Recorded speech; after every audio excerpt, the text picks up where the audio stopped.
మళ్ళీ నువ్వు చంద్రబాబు ఎందుకులే నీతో అని చంద్రబాబుకి నువ్వు కాలి గోటికి కూడా సరిరా, అందుకే వాళ్ళు మాట్లాడతారు అసలు నీ మీద ఏమి. మా బయట వాళ్ళ మండిపోతుంది చూసినప్పుడు నోరు మూసుకొని కూర్చుంటే బాగుంటుంది, లేకపోతే నువ్వు జనంలో మొగాల చేత చెప్పు దెబ్బలు తింటావు, ఆడాల చేత కూడా కాదు మొగాల చేతే తింటావు. మనోడికి నత్తి ఉంది మంగళగిరి అనో ఏదో చెప్పి మునిపంది నీకు ఓటు వేస్తా మనోడు, నువ్వేసేది బోడి మోహన్ దాన్ని, నీకు అసలు మంగళగిరిలో ఓటు ఉందా? బోడి నువ్వు వేసేది ఏంది? నీ మీద లైంగిక ఏదింపులు ఉండేయని కోటయ్యని ఆయన అసలు తెగ తిట్టిపోసాడు. ఇంకా నీకు సిగ్గుంటే ఆ దెబ్బతో నువ్వు అసలు మీడియాల ముందుకు రాకూడదు. ఇంకా నువ్వు వచ్చి పైట సరి చేసుకుంటా జుట్టు సరి చేసుకుంటా జనం ముందే మా అల్లుడు గురించి నేనే చెప్పాలి. ఏ అల్లుడు? నీ కూతురుని ఇచ్చావేమన్నా? లేకపోతే నీకు అల్లుడా? ఎందుకు అంటున్నావు నువ్వు పద్దుగూకులు అనేది కాక నువ్వు అసలు ఆ స్త్రీ జాతికే కళంకం తెచ్చినాము ఈ లక్ష్మీ పార్వతి. నీ కొడుకుని చూసుకోవాలా నువ్వు, కనీసం మొగుడిని వదిలిన కొడుకుల మీద ప్రేమ ఉంటుంది. నమస్తే అండి. లక్ష్మీ పార్వతి గారు మాట్లాడుతూ ఉన్నారు. భువనేశ్వర్ గారు మాట్లాడిన మాటలకి ఈ రోజున జోక్ ఆఫ్ ద ఇయర్గా మనం చూసుకోవచ్చు. ఈ రోజున భువనేశ్వర్ గారు రోడ్డు మీదకి వచ్చారు అంటే అది చంద్రబాబు లోకేష్ వల్లే వచ్చారు. వాళ్ళిద్దరి రాజకీయాలు చేయబట్టే ఈ రోజున భువనేశ్వర్ రోడ్డు మీదకి వచ్చిందని చెప్పి లక్ష్మీపార్వతి మాట్లాడుతూ ఉంది. మరో పక్కన గతంలో అసెంబ్లీ సాక్షిగా భువనేశ్వర్ గారిని తిడితే ఇటు లక్ష్మీపార్వతి మాట్లాడుతూ అసలు భువనేశ్వర్ గారు అసలు అసెంబ్లీ సాక్షిగా అసలు నిన్ను తిట్టలేదు, అసలు నీచ రాజకీయాలు చేసింది మీ కొడుకు నీ భర్త అని చెప్పి మాట్లాడుతాను. అసలు దాని మీద మీ ఒపీనియన్ ఏంటి? ఇవాళ సిగ్గు శరం ఎవరైనా రాష్ట్రంలో లేని వాళ్ళు ఎవరన్నా ఆడది ఉందంటేనండి లక్ష్మీపార్వతి. ఆమెను అంటానికి అసలు మేము వెనకాడం. ఎన్టీ రామారావు గారు, స్వర్గీయ రామారావు గారికి చరిత్రలో చించేయాల్సిన పేజీలు ఏదన్నా ఉన్నాయి అంటే అవి లక్ష్మీపార్వతియే. నిజంగా అవి చించేయాలి ఆ పేజీల చరిత్రలో. ఎందుకంటే ఒక రాష్ట్ర రాజకీయాల్లో అసలు నువ్వు ఒక సెకండ్ లాంటి దానివి నన్ను అడిగితే. నువ్వు ఇష్టం వచ్చినట్టు మాట్లాడుతున్నావు. నీ భర్త ఒక పార్టీ పెట్టారు, ఆ పార్టీని నువ్వు నమ్ముకొని ఉండాలి. అంతేగాని నేనేదో పెడతా అన్న తెలుగుదేశం అన్న ఏదో పెట్టిందండి ఇంకో పార్టీ కూడా పెట్టి నువ్వు నామరూపాలు లేకుండా పోయి జయలలిత లెవెల్లో చేయాలని చూసావు. కానీ నువ్వు జయలలితకి నీకు నక్కకి నాగలోకానికి కాదు అసలు అడిగేసిన కాడ పాదం పెడతానికి కూడా నువ్వు పనికిరావు. అలాంటి ఆవిడవి నువ్వు ఒక పార్టీ పెట్టి నేను గెలుస్తా నాకు వేస్తారంటే రామారావు గారిని చూసి నిన్ను చూసి అసలు రామారావు గారిని నిన్ను చూసి దించిందే నిన్ను చూసి రామారావు గారిని. నిజంగా అందరూ ఎన్నుపోటు అని చంద్రబాబు గారిని అంటున్నారు కానీ ఆ ఎన్నుపోట్లు వాళ్ళ కొడుకులు లేరా, కూతుళ్ళు లేరా? ఇప్పుడు అల్లుడిగా పక్కన పెట్టండి ఈయన్ని. అల్లుడిగా ఈయన ఎన్నుపోటు పొడిచాను ప్రతి ఒక్కళ్ళు ఎన్నుపోటు గొడ్ల పోటు అయితే వీళ్ళది ఎన్నుపోటు అంటున్నారు. వీళ్ళకి ఏం తెలుసు అని వైసీపీ వాళ్ళకి అంటే అనాలని అంటమే కానీ ఆ రోజుల్లో మరి మిగిలిన చంద్రబాబు గారు ఆవిడ లక్ష్మీపార్వతి గారు ఎంత ఓవర్ యాక్షను.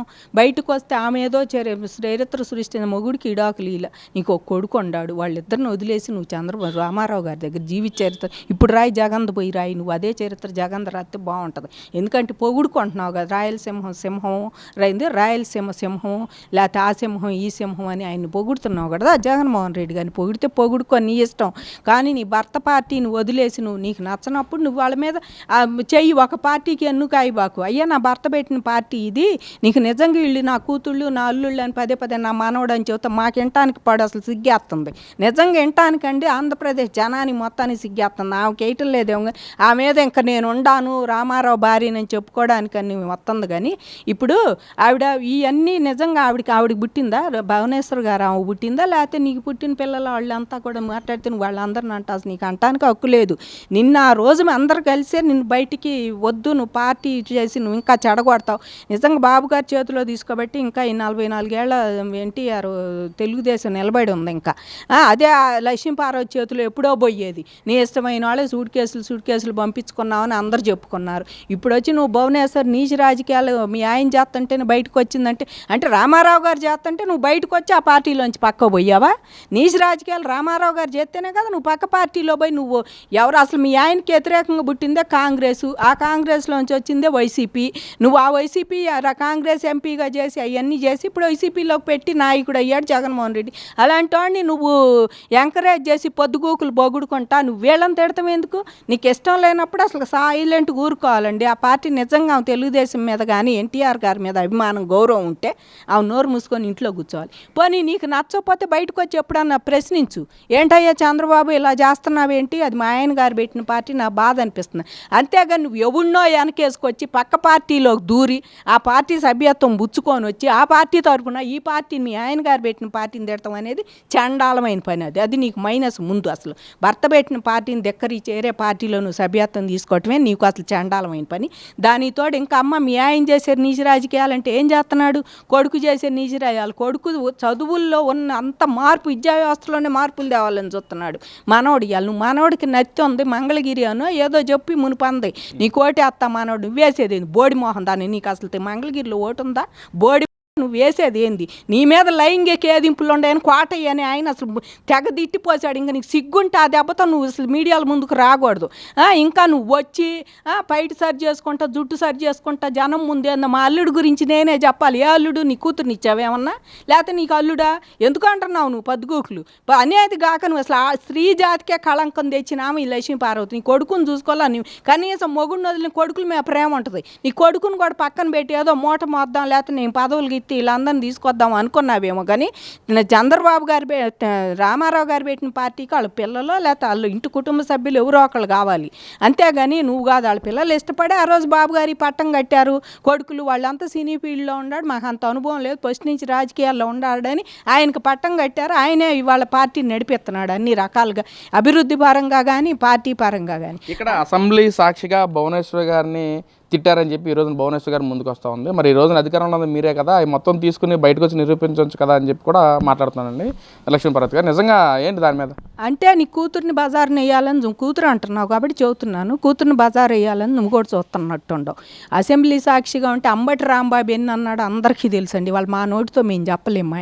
ఈయన కూర్చో అరగంట టైం ఉందంటే ఆయన దానికి ఎంత మీనింగ్ చెప్పాడో తెలుసు.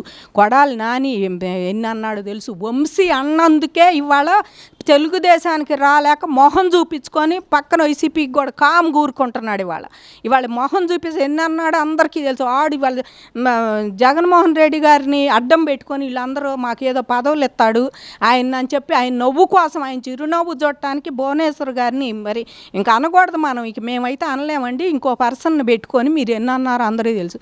సాక్షి గంట నువ్వు చూడటలేదు అసెంబ్లీ, నువ్వు తెప్పించుకో. ఇవాళ నువ్వు నాయకురాలువే అనుకుంటున్నావు కదా, సీనియర్ మోస్ట్ నీకు వైసీపీలో ఇచ్చారు నాకు పెద్ద పదవిని, ఆ పదవిని అడ్డం పెట్టుకొని తెప్పించుకో. లేకపోతే జగన్మోహన్ రెడ్డికే చెప్పి అయ్యా నేను మళ్ళీ రివైండ్ చేసుకొని చూడాలి, ఆమె అనపోయిన అంటున్నారని తెప్పించుకో. మీకు సిగ్గు శరాలు రెండూ లేవు. అనలేదు అని అందుకు నేను అనలేదని ఎందుకు వాళ్ళని ప్రమాణాలు చేయమను. ఇవాళ ఒకడు ప్రమాణం చేస్తే ఏమైందో అందరికీ తెలుస్తుంది. అట్టాగే వీళ్ళందరూ వచ్చి మేము అనలేదు ఆవిడ్ని, మీరు ఇండైరెక్ట్గా ఎవరినందు అందరూ ఇదే డైరెక్ట్గానే అన్నారు. పోలికలు అట్టుండయ్యి అని అన్నారు. ఒకడేమో గంట ఇంకొక ఆయన అడిగితే తెలిసిద్దిలే అని ఒక ఆయన అన్నాడు. ఎందుకు అన్నట్టు మీరు చనిపోయి ఎప్పుడో చనిపోయిన ఆయన పర్సన్ మాట మీరు అప్పుడు ఎందుకు తెచ్చినట్టు అసెంబ్లీలో? అసలు మీ ఇష్టం వచ్చినట్టు మాట్లాడి ఏమనలేదు. మీ ఆయన చేశాడంటే ఒక మనిషి ఇవాళ ఇంకో ఆయన కూడా పిచ్చి ఆసుపత్రికి బొమ్మన్నాడు. చంద్రబాబు గారిని ఎంత అవమానించాలో వయసుకు మించి. ఆయన వయసులో మీకు ఆయన అనుభవం అంత వయసు లేని వాళ్ళు కూడా ఆయన అన్నాళ్ళు ఉండారు. వీళ్ళంతా అనుభవిస్తారండి. వీళ్ళందరూ ఒక్కొక్కళ్ళు మెల్లిగా దేవుడే చూస్తాడు, ఎవరు చూడక్కర్లా. ఇవాళ దేవుడు మెల్లిగా నీకు కూడా ఒక రోజు వచ్చిద్ది. ఇంకా నీకు సిగ్గులేదు అసలు, నేను లెక్క చేసేవాళ్ళు ఎవరు లేరు. అయినా సరే నువ్వు వచ్చి తేపోకొలి మీడియా ముందు మాట్లాడుతుంటే మండిపోతుంది. ఇంక నీ సిగ్గు శరం రెండూ పెట్టల దేవుడు. పెడితే కనుక నువ్వు ఎప్పుడో సైలెంట్కి ఎంటో కూర్చునే కోటయ్య అన్నప్పుడే కూర్చునేదాన్ని. అమ్మో నాకెందుకు ఈగోవాలని, లేకపోతే ఆవేలోనే జావు. నువ్వు ఎందుకు ఇటు రావటం? నువ్వు ఆవేలోనే అటే జావు. నువ్వు ఇంక బయటికి రాకపోతే అసలు నేను పట్టించుకునేవాళ్ళు ఇప్పుడే నేను పట్టించుకునేవాళ్ళు లేరు. కాకపోతే ఒక ఆడవంగా పొద్దుగూకులు భువనేశ్వర్ గారి పేరు, చంద్రబాబు గారి పేరు, లోకేష్ పేరు తీసుకొస్తుంటే మండిపోతుంది. ఎందుకంటే వీళ్ళు అభివృద్ధి ఆడుందా, ఎక్కడి నుంచి ఏం తేవాలని దేశాల మీద పడి పారిశ్రామికవేత్తలు రావాలని నీళ్ళు తిరుగుతున్నారు. ఆవిడ కూడా ప్రజెంట్ ఆవిడ ఎందుకు వస్తుంది ఇప్పుడు రాజకీయాల్లోకి? ఆవిడ కూడా కీలక పాత్ర లేడీస్ తరఫున. ఇప్పుడు ఆమె హెరిటేజ్ ఆమె చూసుకుంటుంది. అలాంటి పారిశ్రామికవేత్తలను ఎవరో ఒకరిని చేయాలని కుప్పం దత్తత తీసుకొని ఆమె మన నియోజకవర్గానికి మనం ఏం చేసామని ఆవిడ బయటకు వస్తుంది. ఎందుకంటే ఆ పనులు కూడా మొగుడు అని కొడుకు చేస్తే దేశంలో బయటికి పోయే వాళ్ళు ఉండరు, తెచ్చేవాళ్ళు ఉండరు.